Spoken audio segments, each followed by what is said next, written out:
Então, isso. Então, iniciando os trabalhos, né, desses papers,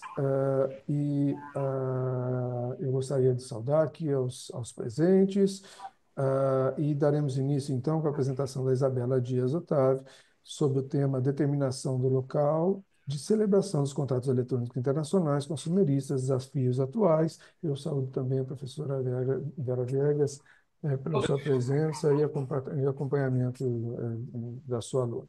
Prazer. Eu está aí. A palavra. Está feito, que é este telefone?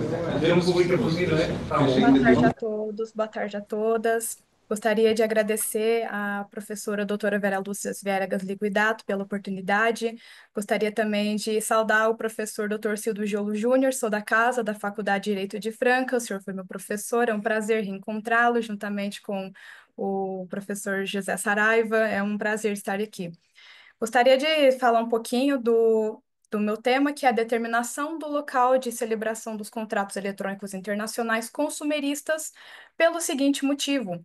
No caso, já estamos lidando com a situação de que você adquirir um produto ou um serviço através de websites, smartphones, laptops, tudo via modalidade online, trouxe uma visibilidade para o consumidor adquirir de uma forma mais simples, mais eficaz esses produtos ou serviços, e as barreiras geográficas já foram muito mais do que ultrapassadas por conta da modalidade online.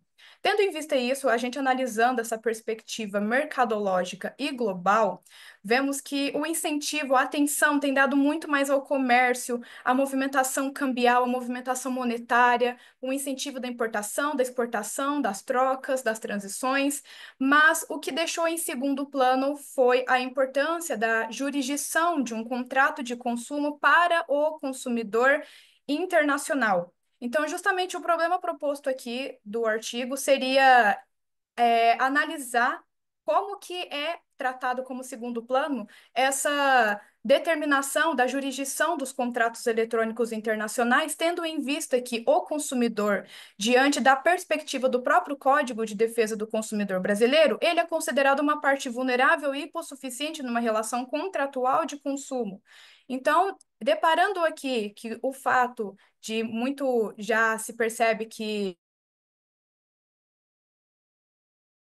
a jurisdição do contrato de consumo, trata-se aqui de um problema. Então, o problema, deparando com o fato de que o contrato eletrônico pode ser feito em qualquer lugar, em um determinado um intervalo de tempo muito reduzido, permite que o consumidor possa assinar o contrato, analisá-lo em situações diferentes, em locais diferentes. Então, isso se torna uma problemática em verificar a devida jurisdição do contrato a ser adotado.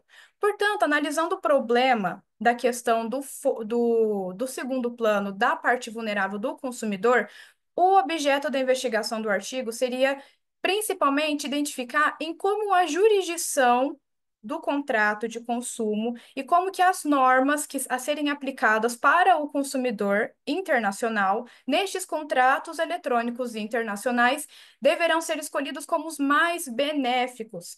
Portanto, nós estaríamos fazendo uma análise a fim de auxiliar os consumidores, fazendo um direito comparado com o Mercosul e também analisando o princípio do Better Law Approach, que é o princípio da melhor lei a ser aplicada, além do princípio pro persona e também da vulnerabilidade do consumidor internacional, que, concluindo também, são princípios que influenciam muito sobre a aplicação da melhor lei que vai beneficiar o consumidor internacional, que é o objetivo principal dessa investigação do artigo, que é aplicar a lei mais benéfica para o consumidor. Só finalizando, até a título de não tomar muito tempo dos outros colegas, a metodologia da pesquisa será uma metodologia de levantamento bibliográfico, uma abordagem qualitativa, claro, então serão analisadas e abordadas doutrinas, artigos, monografias, a nossa atual lei de introdução às normas do direito brasileiro, projeto de lei do Senado, por exemplo, o projeto de lei número 281 de 2012 a ser analisado, regulamentações jurídicas do protocolo de Santa Maria, como a título para analisar a questão da perspectiva do Mercosul, e também bibliografias, fazendo uma saudação muito especial à nossa professora, doutora Vera Lúcia Viegas Liquidato, sua bibliografia, e também a nossa doutora Cláudia Lima Marques também estarão presentes na, neste presente artigo. Muito obrigada pela atenção de todos. Professor Sildo, se me permite, eu gostaria apenas de fazer um adendo da importância desse tema, porque há necessidade de se determinar o local da celebração de um contrato. Porque o contrato digital consumerista, ele é um contrato à distância. E o elemento de conexão que existe para determinar que direito rege um contrato à distância é o direito de onde está o proponente. E as contratações digitais, elas são aterritoriais. Não existe um território determinado. O contrato se celebra via internet. E a gente percebe, portanto, a obsolescência desse artigo 9º da LINDB. E a LINDB, ela tem esse nome desde 2010, mas, na verdade, a regulamentação é de 1942, porque em 2010 só mudou o nome de Lei de Introdução ao Código Civil para Lei de Introdução às Normas de Direito Brasileiro. Então, nós estamos diante de uma obsolescência da legislação que não faz frente às novas formas de contratação, e daí vem todo o esforço de como proteger o consumidor. E daqui nasce a questão do princípio da aplicação do direito mais benéfico. Então, não há que se aplicar o direito de onde está o proponente, há que se comparar o direito do local do estabelecimento comercial com o direito do domicílio do consumidor, com o direito do provedor, de se compararem os direitos que estão conectados para essa relação jurídica plurilateralizada, que é uma relação de consumo, e aplicar o direito mais benéfico. O problema é que nós não temos isso ainda, a aplicação do direito mais benéfico, de lege lata no ordenamento brasileiro.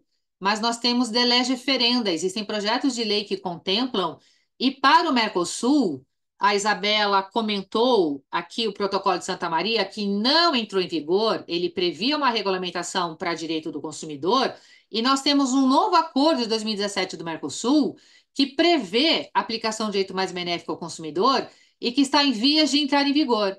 E nós temos também um projeto de lei que está agora sendo elaborado, o anteprojeto de lei para alteração da Lei de Introdução às Normas de Direito Brasileiro, e aí sim nós vamos ter toda uma regulamentação para as questões consumeristas dentro dessa ótica do better approach, do princípio do melhor direito, e a professora Cláudia Lima Marques é uma grande defensora dessa bandeira. Então, era apenas isso que eu gostaria de complementar. Muito obrigada. Sou eu que agradeço, professora. Prazer em revê-las, né? Tanto a minha querida ex-aluna, Isabela Otávio, receber notícias tão boas, né? Encontrando em um evento tão importante como esse. E a professora Vera também, prazer em revê-la novamente. Tá? Ao final, eu vou, então, tecer alguns comentários, mas eu prefiro que todos façam a apresentação primeiro, para que nós não tomemos muito tempo, visto que já estamos adiantados, né? Então, eu vou tomar a liberdade aqui de colocar no grupo, né, só a ordem dos próximos trabalhos, né, para que a gente possa, então, desenvolver e prosseguir. A professora Vera, então, fica aí tranquila, né, quando quiser sair. Eu gostaria só de que ficasse com o meu melhor abraço. Então, aos demais, né? Vejo novamente a Mercília, né? Estivemos juntos aí na semana passada, né? A Mercília apresentou um trabalho sobre testamento, né? E agora um trabalho sobre notários. É um prazer muito grande revê-la, viu? E já lhe passo a palavra, então, para a sua. Faça uma pequena apresentação, né, de você, da sua instituição e do curso que faz e o seu trabalho, por favor, por gentileza. Posso então apresentar?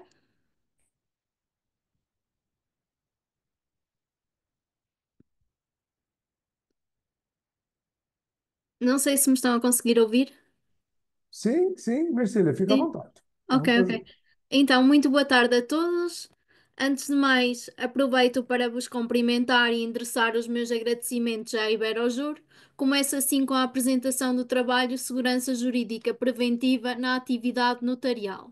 Ora, a chamada segurança jurídica preventiva ou justiça preventiva constitui uma função ao serviço do Estado para ordenar a convivência em liberdade, impedindo futuros litígios que devam ser resolvidos a posteriori mediante intervenção judicial. No domínio das relações jurídico-privadas, a segurança jurídica preventiva presta-se através da função notarial que se materializa no instrumento público. A função notarial no sistema notarial latino pode ser considerada essencial e complementar do acesso à justiça, dotada de importantes instrumentos para a prevenção de litígios. A segurança jurídica preventiva refere-se à prevenção de um conflito posterior no qual o notário latino deve atuar. Consiste no rigor dos princípios nos mecanismos que se destinam a prevenir um litígio ou impedir o nascimento do próprio conflito ou a facilitar, uma vez que este surja, a sua solução rápida ou eficaz. A isto chama-se naturalmente prevenção da atividade notarial, sendo certo que os instrumentos necessários são imprescindíveis na prevenção de conflitos ou, no melhor dos casos, na implementação da solução preventiva para uma prevenção rápida e eficaz, pelo que o notário é uma instituição eficaz que zela pela paz e justiça dessa mesma instituição. Um Estado democrático de direito não pode prescindir assim da segurança jurídica preventiva.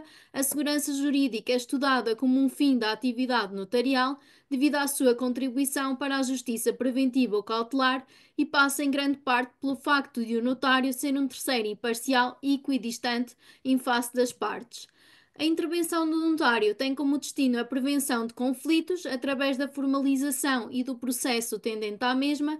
Esta formalização não é um fim em si mesmo, mas um instrumento destinado à prevenção de litígios. O notário exerce a sua função no campo da administração de justiça preventiva, que em sua maior parte encontra a sua forma no documento notarial. O notário desempenha assim funções de administração da justiça que correspondem à atuação e missão dos depositários da soberania do Estado ao serviço da realização da ordem jurídica, e esta aspira à segurança jurídica e paz jurídica. A prevenção consiste no modo como a administração da justiça preventiva serve esta justiça, paz jurídica e segurança jurídica. Trata-se de uma parte da prevenção de existência, isto é, uma parte da previsão social do Estado de Direito em favor das necessidades e interesses de cada um dos cidadãos. Ora, a segurança jurídica preventiva deve ser encarada como um direito do cidadão e cria paz, ou pelo menos evita uma guerra, e são os notários que devem ser os protagonistas desta segurança jurídica preventiva ao serviço do país e da sociedade. O sistema de segurança jurídica espanhol é um dos melhores do mundo. Deveria ser criada uma lei sobre a segurança jurídica preventiva no sistema português. Perguntemo-nos então pelo seguinte: mas será que o artigo 4º, número 1 do Código de Notariado, apesar de corresponder ao controle da legalidade em sentido positivo, não corresponde a essa segurança jurídica preventiva? O artigo 4º, número 1 diz-nos o seguinte: compete em geral ao notário redigir o instrumento público conforme a vontade das partes, a qual deve indagar, interpretar e adequar ao ordenamento jurídico, esclarecendo-as do seu valor e alcance.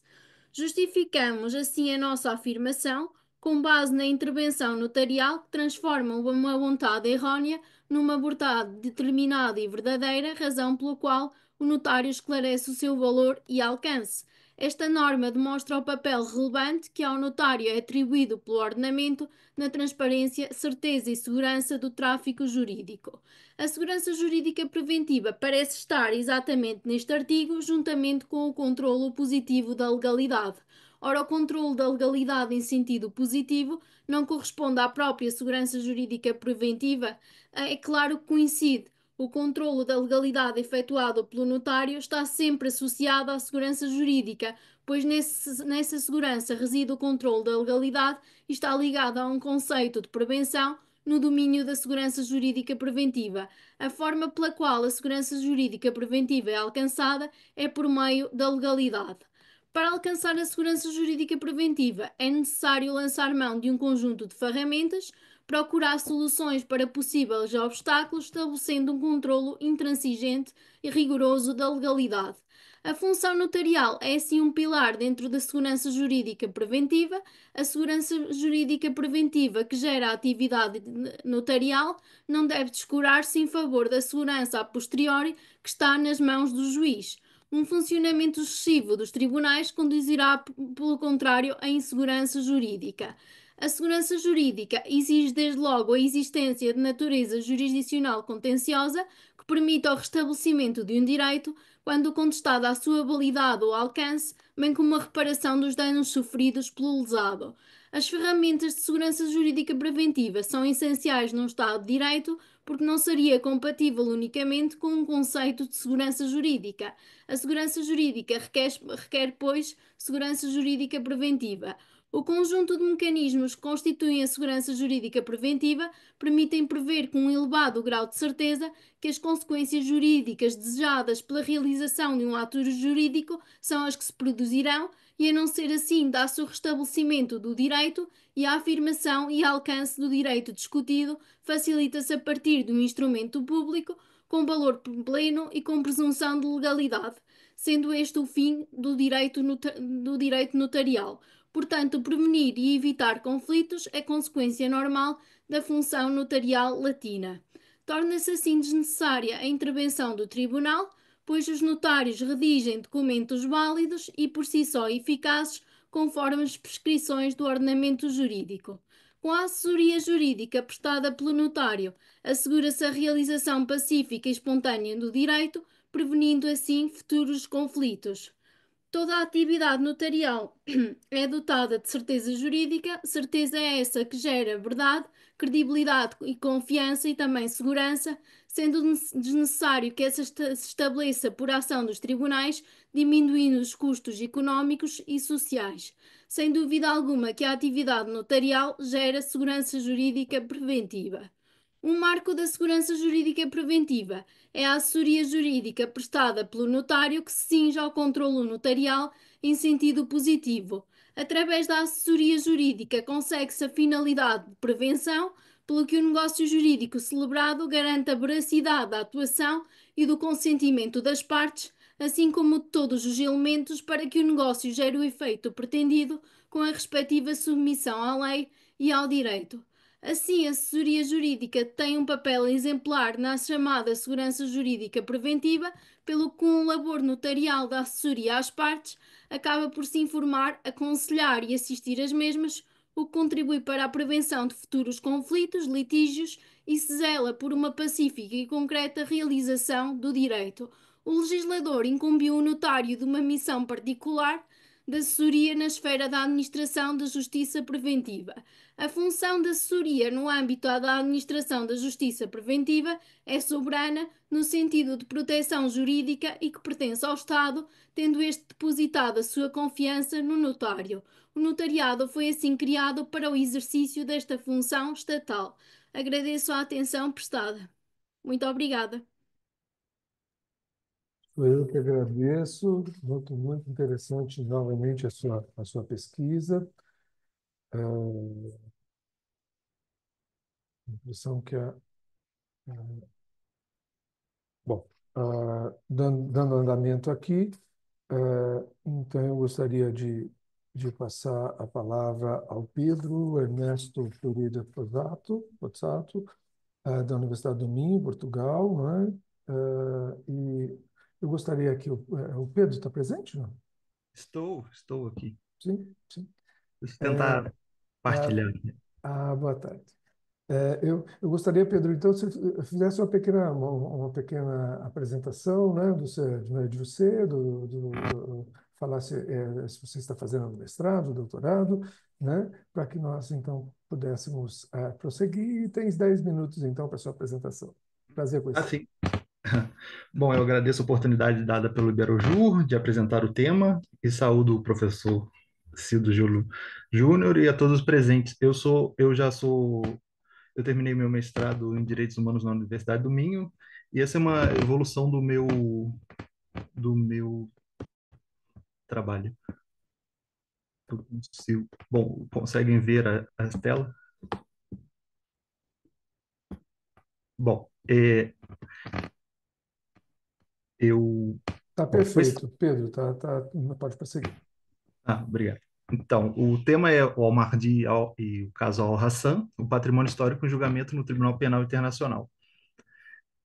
Bom, com esse trabalho, eu busco analisar como um conflito armado afeta o patrimônio cultural de uma comunidade e como ocorreram as mudanças no direito internacional, o direito internacional humanitário e o direito internacional penal, para proteger esses bens culturais, especialmente por meio da bibliografia especializada e análise da jurisprudência dos casos Al-Mahdi e Al-Hassan no TPI.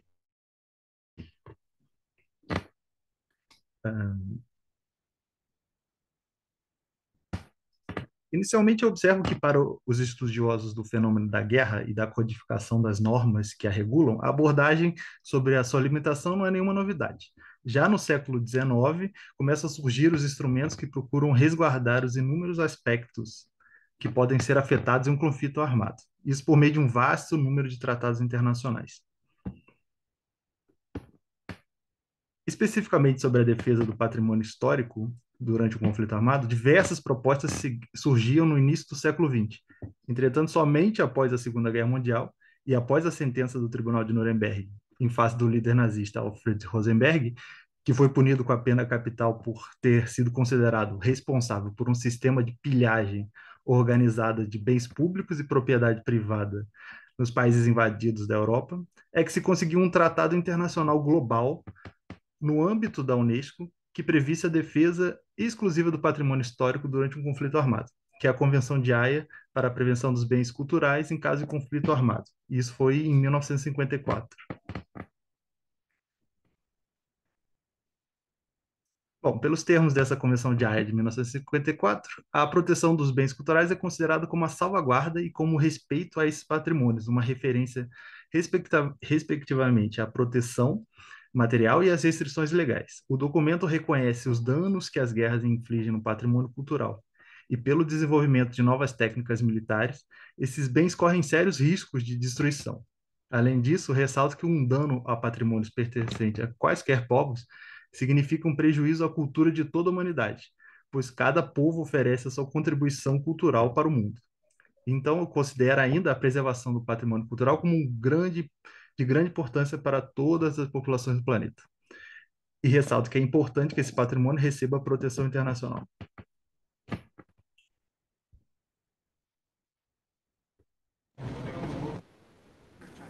E na década de 1990, com o fim da Guerra Fria, ocorre um impulso de desenvolvimento do direito internacional, especialmente para a punição de criminosos de guerra. Primeiramente, entre outros, com a criação dos tribunais internacionais ad hoc, como, por exemplo, para punir crimes cometidos no território da ex-Yugoslávia. Foram relatos sobre limpeza ética, violações e tortura em campos de detenção, cenas de destruição de cidades sitiadas, que levaram o Conselho de Segurança da ONU a decidir pelo estabelecimento de um tribunal internacional para julgar pessoas responsáveis por esses crimes, para pôr fim à violência e salvaguardar a paz e a segurança internacional. Especificamente em relação ao patrimônio cultural, o Tribunal do Paraíso Yugoslávio julgou e condenou responsáveis por ataque à cidade histórica de Dubrovnik, no litoral da Croácia, que está incluída na lista de patrimônios da humanidade. Essa é uma cena que aconteceu lá em Dubrovnik. São os militares atirando de cima de uma fortaleza da Idade Média contra a cidade. Bom, em 98, quando já ocorria um processo de julgamento dos acusados de crimes de guerra lá por tribunais ad hoc na ex-Yugoslávia, a comunidade internacional conseguiu em Roma finalizar o acordo que fez surgir o Tribunal Penal Internacional que entrou em pleno funcionamento em julho de 2002.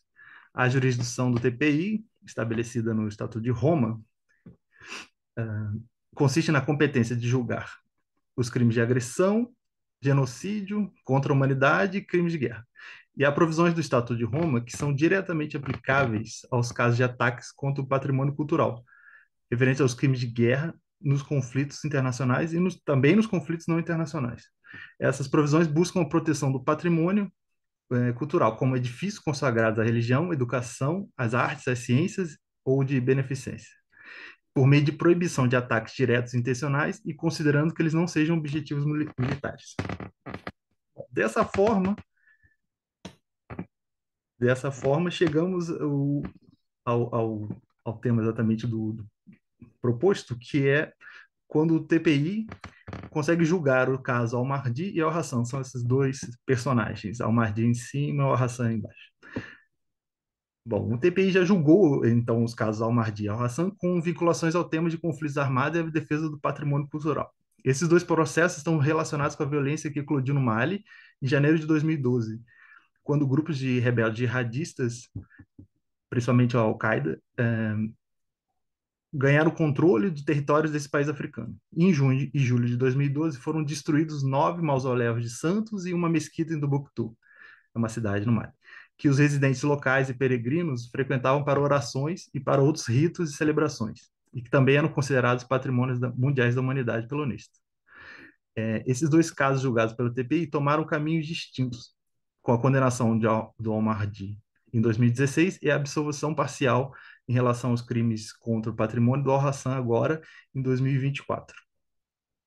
Bom, o Al-Mahdi assumiu o comando de uma brigada moral islâmica extremista chamada Hezbollah em abril de 2012. E em junho de 2012, um líder dele instruiu a destruição de 9 mausoléus de santos e uma mesquita em Timbuktu, que os residentes locais e peregrinos frequentavam para orações e outros ritos e celebrações. Entre aproximadamente 30 de junho e 11 de julho de 2012, esses sítios importantes e conhecidos do Timbuktu foram totalmente destruídos por Al-Mahdi e outros que atuaram sob a sua supervisão. Em 2015, o Al-Mahdi foi detido e enviado à Haia para julgamento. O gabinete procurador o acusou de crime de guerra por atacar objetos protegidos sobre o Estatuto de Roma, ou seja, crime de guerra por atacar intencionalmente, entre outros, edifícios consagrados a culto religioso e monumentos históricos que não eram objetivos militares. Em 2016, Al-Mahdi admitiu a sua culpa pelos ataques em Tombouctou. Foi a primeira acusada de um crime a assumir a culpa por esse crime a ser julgado no TPI. E dessa forma, a Câmara de Julgamento aceitou a sua admissão de culpa, condenou a 9 anos de prisão por um crime de guerra. Já o Hassan, esse senhor abaixo aqui, era o chefe da polícia islâmica, que controlava a população em Timbuktu em 2012. Ele foi condenado em junho de 2024 por crimes contra a humanidade de tortura, perseguição e outros atos humanos, e pelos crimes de guerra de tortura, atentados à dignidade humana, mutilação, tratamento cruel e por sentenças proferidas sem julgamento prévio por um tribunal regularmente constituído. Ele controlava um tribunal local, fora das regras do país. Porém, ele foi absolvido, entre outros, do crime de ataque a objetos protegidos, no caso, o patrimônio histórico atacado em Timbuktu, sendo que foi comprovado que Al-Hassan sabia da importância histórica dos mausoléus para a população da cidade e que eles eram locais de cultos. Ele sabia do plano de demolição dos monumentos antes da execução e entendia o porquê dos monumentos serem demolidos e destruídos. E refletindo, ele refletindo, né, com o Al-Mahdi, encorajou a destruição desses mausoléus e considerou isso uma grande conquista. Bom, em 20 de novembro de 2024 agora, ele foi condenado a 10 anos de prisão. Bom, por fim... Bom, dessa forma, são importantes esses casos para a compreensão das punições das pessoas que cometeram ataques contra patrimônios históricos durante conflitos armados, bem como perceber o futuro da proteção internacional desses bens. O caso Al-Mahdi pode ser entendido como um avanço para a punição de crimes contra o patrimônio histórico. Esse patrimônio vem sendo percebido como um objeto necessário para a identidade cultural de uma população e que merece ser protegido e defendido pela comunidade internacional. Já a decisão de absolvição parcial no caso Al-Hassan pode deixar subentendido uma menor preocupação com a condenação de atos contra o patrimônio histórico, o que põe em risco uma proposta de defesa do patrimônio em tempos de conflito armado. Bom, esse era o tema, eu agradeço a oportunidade de falar sobre ele. A jurisprudência ainda sendo criada, mas já tem coisas que a gente pode falar e evoluir no direito internacional penal. Bom, muito obrigado. Eu que agradeço, parabéns pela pesquisa, o prazer é muito grande poder ouvir.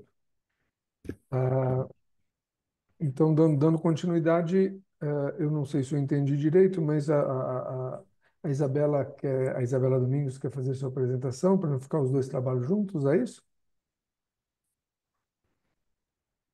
Isso, se for possível. Ah, sem problema nenhum. Seja bem-vinda, Isabela. Prazer em revê-la também, né? Estivemos juntos no último SINDA. Prazer muito grande de Perfeito, tê-la professor. comigo aqui. Prazer. Vou tentar compartilhar aqui os slides. Vamos ver se vai Sim. dar certo.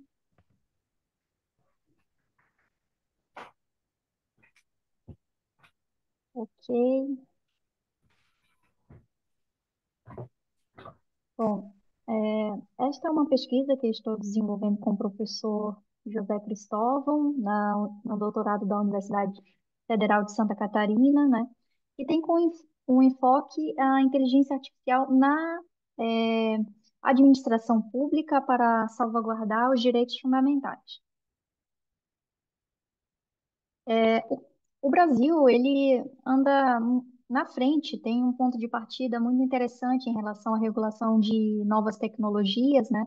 Desde a Lei de Proteção de Dados e também na questão da regulação da inteligência artificial, por meio do projeto de lei 2.338 de 2023, que foi aprovado agora, recentemente em 2024, no final do ano, e traz os objetivos principais da nova legislação, né, e um impacto que vai ser esperado tanto para empresas como para os cidadãos. Dentre os princípios fundamentais desse projeto, né, se verifica uma questão da importância da transparência, uma necessidade de explicabilidade das novas tecnologias e o uso dessas tecnologias de forma ética. A proteção de direitos fundamentais, como a, a privacidade de dados, a questão da não discriminação, a questão de uma igualdade de gênero e uma cibersegurança entre esses sistemas, né? Como que os sistemas são implementados, né? Quais são os produtos e serviços e quais são os riscos, né, desses produtos para o cidadão. E uma necessidade de um fomento à inovação, né? Então, a administração pública como uma parceira, junto com as empresas, no desenvolvimento de novas tecnologias, né? Porque hoje a gente sabe que a inovação, a tecnologia é um poder, né? Um poder econômico, um poder político, e o Brasil, né, como uma economia forte, ele não pode ficar atrás dos outros estados. Então, ele passa a ser um pioneiro da América Latina ali para entrar também no mercado global. E esse contextos e objetivos, né, se verifica um crescimento acelerado da inteligência artificial, principalmente no período pós-pandemia, e a necessidade de regulamentação para controlar os riscos, né? Os riscos em relação à proteção da dignidade humana. Então, se verifica uma proteção de direitos autorais, uma transparência no uso de dados, o estabelecimento de regras para inovação segura e ética. E qual seria o papel das empresas, né, que se relacionam com a administração pública? Elas devem garantir uma transparência, uma segurança, né? E essa transparência envolve uma explicação, né, de quais são os critérios utilizados para uma tomada de decisão automatizada, né, evitando vieses discriminatórios, analisar quais seriam os riscos dessa nova tecnologia no mercado. Por exemplo, se for um risco é, muito alto, né, será que vale a pena introduzir esse produto no mercado? Não. Então, a segurança de dados, ela também acaba sendo fundamental, assegurar que as informações sensíveis dos cidadãos, elas sejam protegidas contra acessos indevidos ou uso abusivo, e a regulamentação da inteligência artificial, há críticas que isso é um movimento prematuro, mas, por outro lado, precisa de um mínimo de regulamentação para garantir, né, uma ética no uso da inteligência artificial e restrições também em relação à manipulação de dados, à implementação da IA discriminatória, que pode resultar numa proibição da tecnologia e também em processos judiciais. Então, essas penalidades, elas são essenciais, né, para garantir o desenvolvimento da inteligência artificial no âmbito do território nacional e as normas rígidas de responsabilidade e proteção de direitos fundamentais. Quanto à fiscalização de penalidades, né, a empresa ela deve garantir transparência e segurança, e a criação também de órgãos reguladores para o monitoramento. Dentre as sanções, né, estabelece multas, né, infrações que podem chegar até 50 milhões ou 2% do faturamento anual bruto, e a questão também da proibição de operação. Empresas que não cumprem as regras podem ter suas tecnologias suspensas, parcial ou totalmente, uma proibição de contratar com a administração pública, uma responsabilidade de sistemas que causam danos patrimoniais, morais ou coletivos, né? E a empresa responsável, ela deve reparar integralmente, independente do grau de autonomia da IA. O projeto ele define direitos afetados, classificação de riscos e também proíbe sistemas de IA que induzam comportamentos danosos à saúde e à segurança. Bom, muito obrigada pelo tempo e qualquer dúvida podem entrar em contato. Prazer muito grande revê-la e conhecer novamente seu trabalho, Muito tá? obrigada, professor. Bom, agora dando andamento, só um instantinho, acabei tirando da ordem aqui, desculpe-me. Marina Câncio da Cunha, né, uma, Boa tarde, boa tarde, tudo bem? tudo. É, Deixa eu só compartilhar minha tela aqui rapidinho. perfeito, fique à vontade. Você vai falar sobre o conhecimento científico da Amazônia, na Amazônia, é isso? Não, eu já falei sobre isso mais cedo.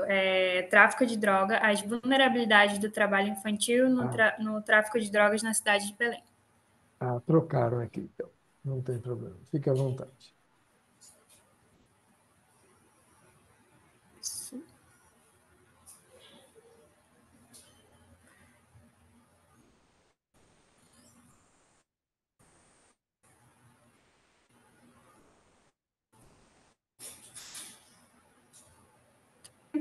Como eu já havia falado, né, o tema do meu trabalho é o tráfico de droga, as vulnerabilidades do trabalho infantil no tráfico de drogas na cidade de Belém. Me chamo Marina, eu sou da Universidade Federal do Pará, sou graduanda e participo do grupo de pesquisa da professora Miriam, por isso aqui estou, né, a oportunidade de falar no Beira Rio.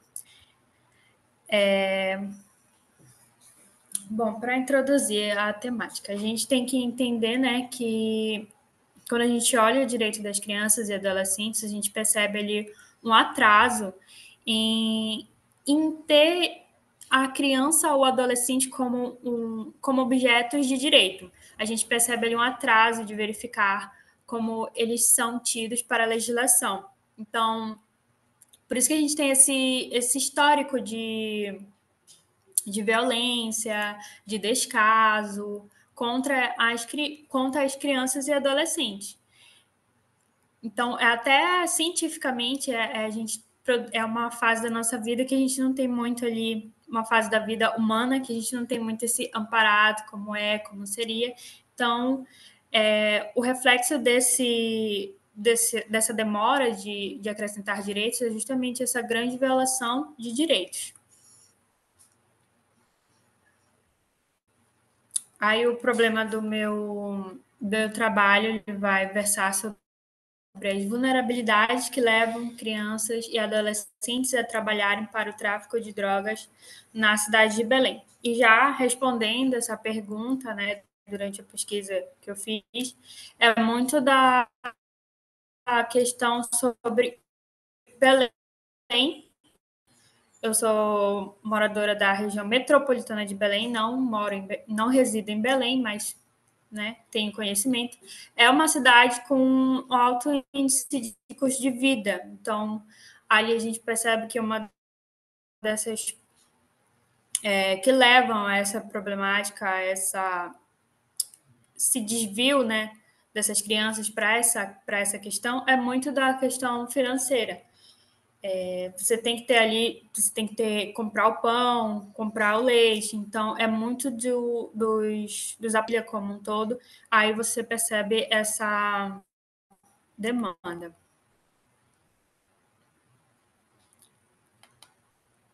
O objetivo é investigar como o sistema penal enfrenta essa problemática e como o Estatuto da Criança e do Adolescente ele é utilizado nesse enfrentamento da marginalização desse grupo social.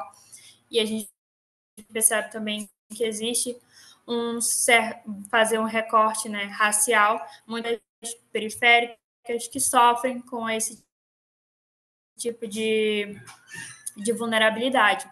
Então, o objetivo é entender como o Estatuto da Criança ele vai agir nesse meio. A abordagem dedutiva, documentação indireta, a pesquisa bibliográfica quantitativa, percorrendo ali as nuances do mercado capitalista e resultados.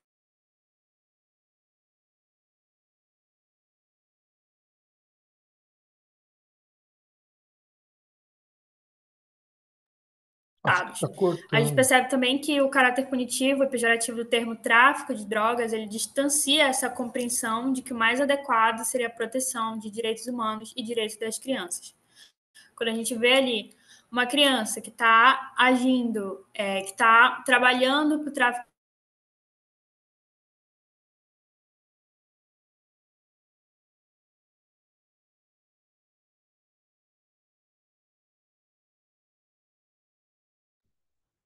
Acho que está cortando aqui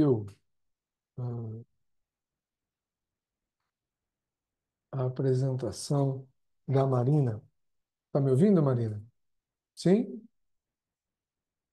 Os demais me ouvem? Ouvimos, eu acho que a Marina caiu. Ah, sim. Então, agora eu não estou. Como está travado aqui na Isabela Otávio, eu não sei se está funcionando ou não. Não, assim que ela voltar, ela faz o término. Bom, então a Isabela tem outra apresentação agora.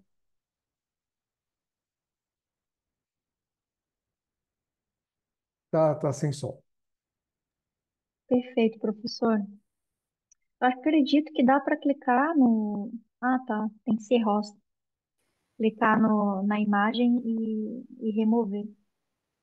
Oi? Não tô apresentando? Ah, agora está. É que tinha caído. Ah, eu acho que foi minha internet, não sei. Tá. Eu parei Tinha aonde? Alguém caído. pode. Você estava. Creio que estava terminando, faltava um minuto para o seu tempo. Tá, falta um minuto. Então, para concluir, né?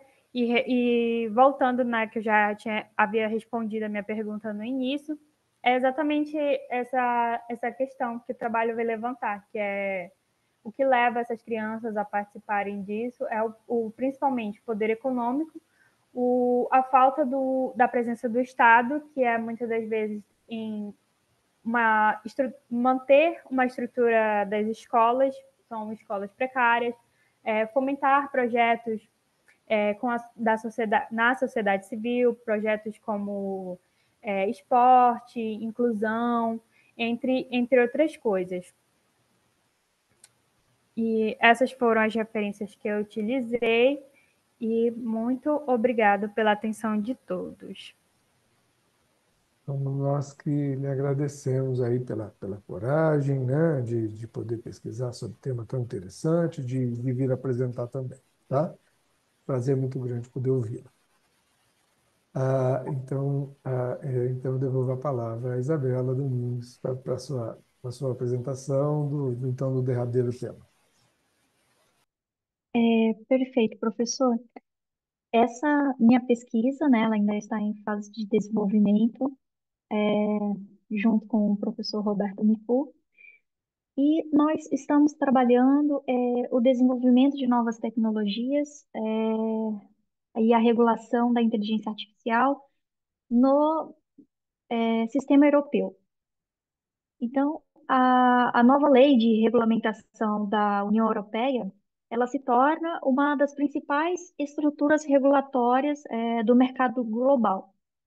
Essa estrutura, ela é claramente nova. Então, isso significa que é impossível, né, que a União Europeia ela tenha conhecimento de todos os riscos e oportunidades que ainda não foram abordados. Então, é necessário ainda alguns anos, né, para ter uma maturidade para identificar esses riscos.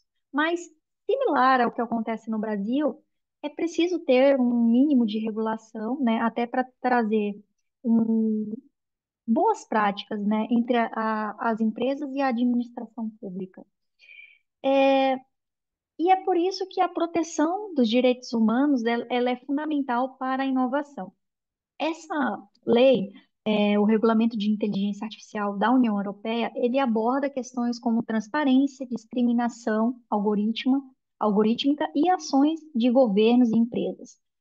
Na verdade, a pandemia ela acaba acelerando esse processo de governança digital institucional, especialmente nos setores de educação e saúde, e por meio de um sistema de testes controlado, né, pelo Estado para identificar ali riscos, né, e estabelecer responsabilidades para sistemas de inteligência artificial antes que eles acabem entrando no mercado, seja um produto ou um serviço, né? E essa oportunidade, ela acaba promovendo a inovação.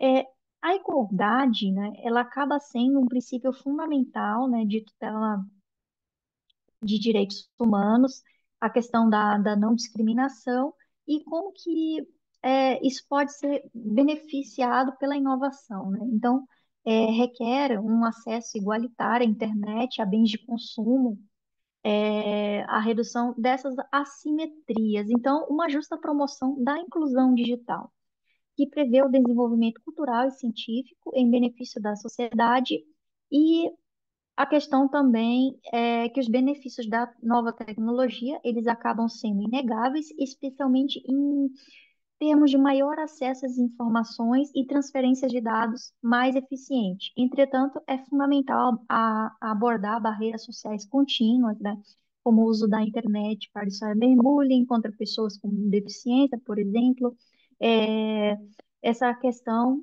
de uma necessidade, né, de uso das novas tecnologias até para o desenvolvimento sustentável, né, cumprindo essa agenda pública.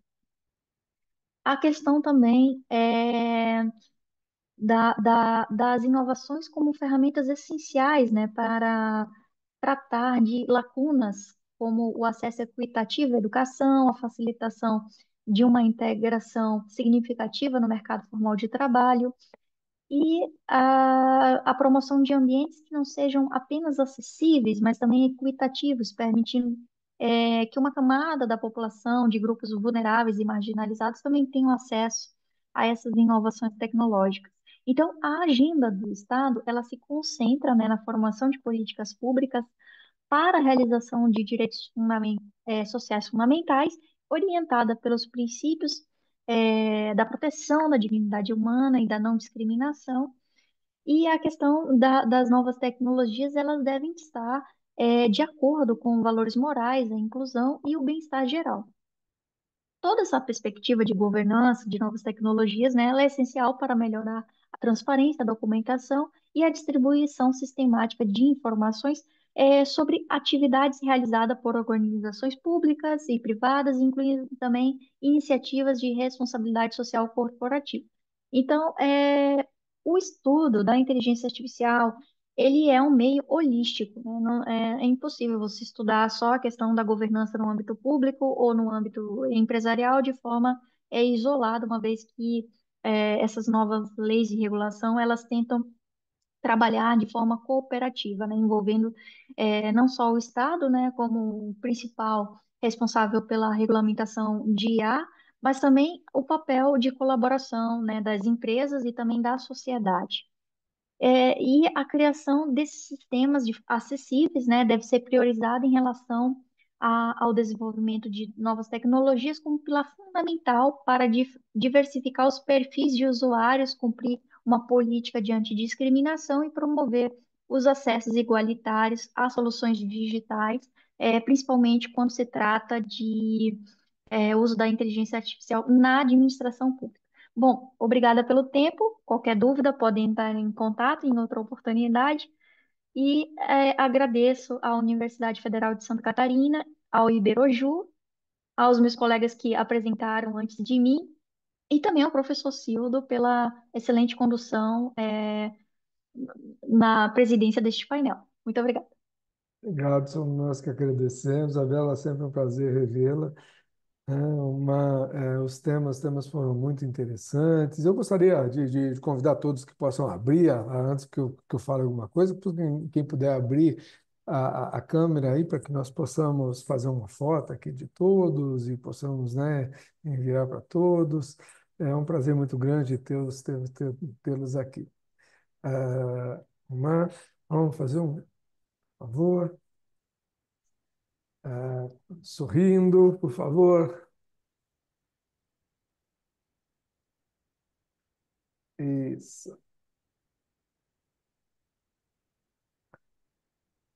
Opa, deixa eu gravar aqui. É um prazer muito grande poder, então, dialogar com vocês sobre temas tão interessantes, né? Claro que os temas acabam dizendo respeito a vários assuntos, mas convergem em alguns pontos e é importante a gente salientar e aqui também nos colocar à disposição a vocês, né, para que possam, por favor, Compartilha a foto, viu, professor? utilizar. Ah, Compartilha a foto.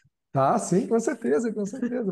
Eu vou colocar no Insta, tá? Eu vou colocar no Insta, a gente vê. Eu coloquei aí no chat, Paulo, o meu Instagram, meu e-mail, tá? Fiquem à vontade. Vai ser um prazer aqui poder conversar com vocês. Eu Como fiz é uma gigante, né, anotação, professor? tá? Como é gigante, é, como o hino nacional diz, né? Gigante na própria natureza, né? Eu acho que quem fez o hino nacional pensou em desafios como esse, né? Não é fácil segurar um evento como esse. Realmente o Iberoju está de parabéns, o Fábio não tem nem o que Ah, dizer, né? A competência de uma é fora de série, né? É fora de uma, é uma, série é e uma, é assim, uma experiência única, né? e outra, é uma oportunidade única, né? Que pode ter outras, mas deixa a gente muito à vontade, né? Uhum. Muito livre, né? Para se, eu acho que o senhor falou numa coisa que é fatal, são vários temas enrolados um no outro, né? Mas principalmente direitos humanos e dignidade da pessoa humana, né?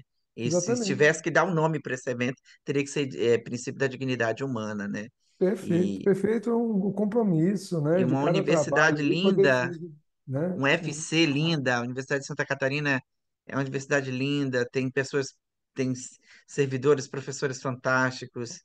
Não tem, eu sinceramente só tenho que agradecer e dizer que eu fiquei muito feliz com os assuntos dos meus colegas, assim, foi muito enriquecedor. Obrigado, obrigado. E agradeço em nome do Velho Ju, né? É um prazer muito grande poder participar desse evento com vocês. Mas então eu Obrigado, estava dizendo, né? Nós temos os trabalhos tiveram um compromisso muito forte, né? Com a defesa de direitos fundamentais, né? Né? Todos os trabalhos, né, analisam os temas sob a ótica da efetivação desses direitos, né? Uma segurança jurídica como direito preventivo, né? Depois, os direitos do consumidor, né? Internacional, proteção de dados, direitos sociais digitais, né? O patrimônio cultural e coletivo difuso, né? Porque não, né? E até a questão de transversalidade de direitos aí, né? Também, eu acho que acaba gerando aí até uma própria maturidade acadêmica, né, com alinhamento da Agenda 2030 aí, da ONU, com certeza. Além dessas questões, eu sempre é comum, eu sei, em todos os GTs que eu trabalho, né, que eu sempre coloco o meu e-mail, porque não dá tempo da gente sempre de comentar trabalho por trabalho, mas eu sempre coloco o meu e-mail e eu sempre respondo o e-mail das pessoas que apresentaram, porque eu tenho um carinho especial por vocês. Se vocês fizeram uma pesquisa, estão no desenvolvimento da pesquisa, eu quero participar. Então, eu aponto pontos fortes aí que possam ajudar na pesquisa, né? Algumas fragilidades que às vezes a leitura do resumo a gente não consegue encontrar, mas se eu encontrar, eu vou falar, às vezes, uma fragilidade qualquer, né? E eu sugiro alguns livros, né? Dentro da minha humildade aqui, eu sugiro alguns livros. Então, se vocês tiverem, por favor, podem me enviar por e-mail, eu respondo, né? Aqui a Mercília acabou de ver que eu respondi, né? O último, né, Mercília? O último evento que tivemos Sim, sim. junto, Eu né? já tinha visto, mas pensei que tinha respondido. Peço desculpa. Que isso, que isso. Acabei de receber o e-mail dela me agradecendo, então eu respondo mesmo, viu? Eu quero participar e confraternizar com vocês, colaborando com a pesquisa de cada um. Tá? Então eu tenho aqui vários, alguns pequenos comentários aí que a gente pode ajudar, né, na pesquisa de vocês. Bom, mas de qualquer forma, eu agradeço muito ao Fábio Veiga, né, pelo convite de poder participar desse evento, de poder moderar com vocês e escutar, né, aqui a pesquisa de cada um. E as sugestões eu passo por e-mail em particular para cada um de vocês. Tá bom? Se alguém quiser falar, por favor, tem a palavra para que nós possamos terminar.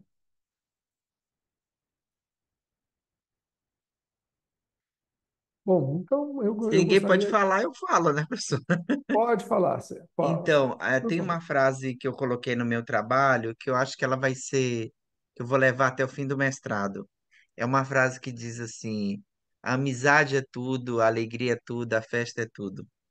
O resto é utopia, né? É uma frase de Jorge Amado. E nós somos seres humanos, né? Direitos humanos, humanos. Então, assim, é, quando a gente sai da graduação, a gente sai meio tosco, né? E a gente vai se delapidando, delapidando e correndo atrás, estudando, né? Eu acho que é, eu acho que o direito, eu acho que direitos humanos em si, eu acho que o direito constitucional ele leva a pessoa a ter um entendimento de si próprio, né? Você começa a entender qual é o seu lugar, qual é o seu papel, né? Dentro da sociedade, dentro da universidade, dentro do campo, dentro da pesquisa, né? Porque geralmente a pesquisa ela está ligada ao emocional do pesquisador, né? Ela está ligada a algum sentimento próprio do pesquisador. É uma coisa hilária, né? Quem pesquisa, pesquisa alguma coisa que se aproximou daquela pessoa, ou direitos humanos, ou direito da mulher, ou direito de LGBTQIA+, tem sempre algum foco ligado, né? Assim, uma coisa que o Iberoju me deu foi a capacidade de enxergar mais longe do que uma tese, né? Mas enxergar assim, pesquisa, pesquisa, pesquisa, livro, livro, livro. Aí tu diz assim, você não tem o que fazer de comprar livro? Não tenho, tem de comprar mais. E é uma coisa viciativa, né? Diz que livro é igual cigarro, né? Comprar um, comprar outro, comprar outro, comprar outro, né? Então é muito gratificante, é uma luz muito grande, né? No mundo acadêmico tão difícil, tão disputado e tão de tanto suor e de tantas pessoas boas e bom intencionadas como vocês foram nesse momento, inclusive o senhor, sua pessoa, né? O senhor, sua pessoa. Muito obrigado, Obrigado, tá? pessoal. Eu agradeço demais. Mais alguém?